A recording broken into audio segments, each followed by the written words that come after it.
Good evening and welcome back to another episode of The Longing, where today we are going to be continuing to read Thus Spoke Zarathustra, Volume 3.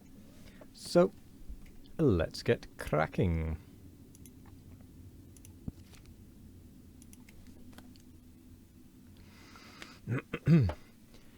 '56. Old and New Tables. 1. Here do I sit and wait. Old broken tables around me, and also new half-written tables. When cometh mine hour? The hour of my descent, of my downgoing, for once more will I go unto men. For that hour do I now wait, for first must the signs come unto me, that it is mine hour namely, the laughing lion with the flock of doves. Meanwhile do I talk to myself as one who hath time. No one telleth me anything new, so I tell myself mine own story. 2. When I came unto men, then found I them resting on an old infatuation. All of them thought they had long known what was good and bad for men.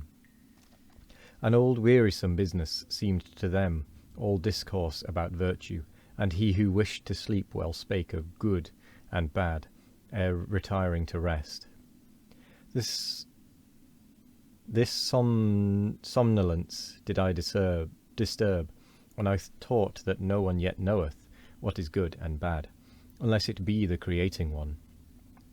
It is he, however, who createth man's goal, and giveth to the earth its meaning and its future. He only effecteth it that aught is good or bad. And I bade them upset their old academic chairs, and wherever that old infatuation had sat, I bade them laugh at their great moralists, their saints, their poets, and their saviours. At their gloomy sages did I bid them laugh, and whoever had sat admonishing as a black scarecrow on a tree of life. On their great grave highway did I seat myself, and even beside the carrion and vultures, and I laughed at all their bygone and its mellow decaying glory. Verily, like penitential preachers and fools did I cry wrath and shame on all their greatness and smallness. Oh, that their best is so very small! Oh, that their worst is so very small! Thus did I laugh. Thus did my wise longing, born in the mountains, cry and laugh in me. A wild wisdom, verily. My great pinion-rustling longing. And oft did it carry me off and up and away in the midst of laughter. Then flew I, quivering like an arrow with sun-intoxicated rapture, out into distant futures, which no dream hath yet seen, into warmer souths than ever sculptor conceived, where gods in their dancing are ashamed of all clothes. That I may speak in parables and halt and stammer like the poets, and verily I am ashamed that I have still to be a poet. Where all becoming seemed to me dancing of gods, and wantoning of gods, and the world unloosed and unbridled, and fleeing back to itself. As an eternal self-fleeing and re-seeking of one another, of many gods. As the blessed self-contradicting, recommuning, and refraternizing with one another of many gods. Where all time seemed to me a blessed mockery of moments, where necessity was freedom itself, which played happily with the goad of freedom, where I also found again mine old devil and archenemy, the spirit of gravity, and all that it created, constraint, law, necessity, and consequence and purpose, and will, and good, and evil. For must there not be that which is danced over, danced beyond? Must there not, for the sake of the nimblest, be moles and clumsy dwarfs? 3. There was it also where I picked up from the path the word Superman, and that man is something that must be surpassed. That man is a bridge and not a goal, rejoicing over his noontides and evenings, as advances to new rosy dawns.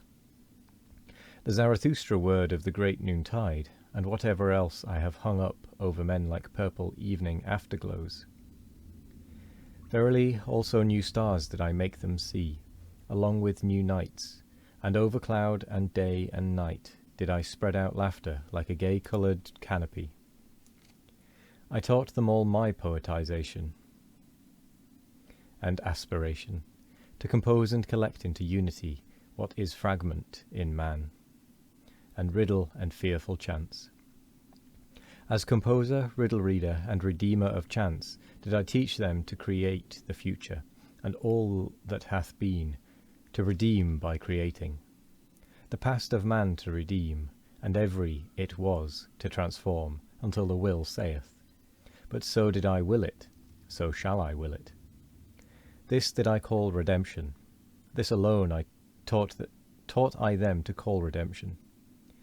Now do I await my redemption, that I may go unto them for the last time. For once more will I go unto men, amongst them will my sun set. In dying will I give them my choicest gift. From the sun did I learn this, when it goeth down, the exuberant one. Gold doth it then pour into the sea out of inexhaustible riches, so that the poorest fisherman roweth even with golden oars. For this did I once see, and did not tire of weeping in beholding it. Like the sun will also Zarathustra go down. Now sitteth he here and waiteth, old broken tables around him, and also new tables, half written. 4. Behold, here is a new table. But where are my brethren who will carry it with me to the valley and into hearts of flesh? Thus demandeth my great love to the remotest ones. Be not considerate of thy neighbour. Man is something that must be surpassed. There are many divers ways and modes of surpassing. See thou thereto. But only a buffoon thinketh, man can also be overleapt. Surpass thyself even in thy neighbour, and a right which thou canst seize upon shalt thou not allow to be given thee. What thou doest can no one do to thee again. Lo, there is no requital. He who cannot command himself shall obey, and many a one can command himself, but still sorely lacketh self-obedience. 5. Thus wisheth the type of noble souls. They desire to have nothing gratuitously, least of all life. He who is of the populace wisheth to live gratuitously. We others, however, to whom life hath given itself, we are ever considering what we can best give in return. And verily, it is a noble dictum to which saith, what life promiseth us, that promise will we keep to life. One should not wish to enjoy where one doth not contribute to the enjoyment, and one should not wish to enjoy. For enjoyment and innocence are the most bashful things, neither like to be sought for. One should have them, but one should rather seek for guilt and pain. 6. O my brethren, he who is a firstling is ever sacrificed. Now, however, are we firstlings. We all bleed on secret sacrificial altars. We all burn and broil in honour of ancient idols. Our best is still young. This exciteth old palates. Our flesh is tender. Our skin is only lambskin. How could we not excite old idol priests? In ourselves dwelleth he still, the old idol priest, who broileth our best for his banquet. Ah, my brethren, how could firstlings fail to be sacrifices? But so wisheth our type, and I love those who do not wish to preserve themselves. The down-going ones do I love with mine entire love, for they go beyond. 7. To be true, that can few be, and he who can will not. Least of all, however, can the good be true. Oh, those good ones! Good men never speak the truth, for the spirit, thus to be good, is a malady. They yield, those good ones. They submit themselves. Their heart repeateth, their soul obeyeth. He, however, who obeyeth doth not listen to himself. And with that, we come to the end of the episode. So, thank you very much for joining me today. I hope you all have a wonderful morning, evening, afternoon, or night. No matter what time of day it is, I hope you have a wonderful one of it. And as always, we will be back tomorrow for more of The Longing. Goodbye.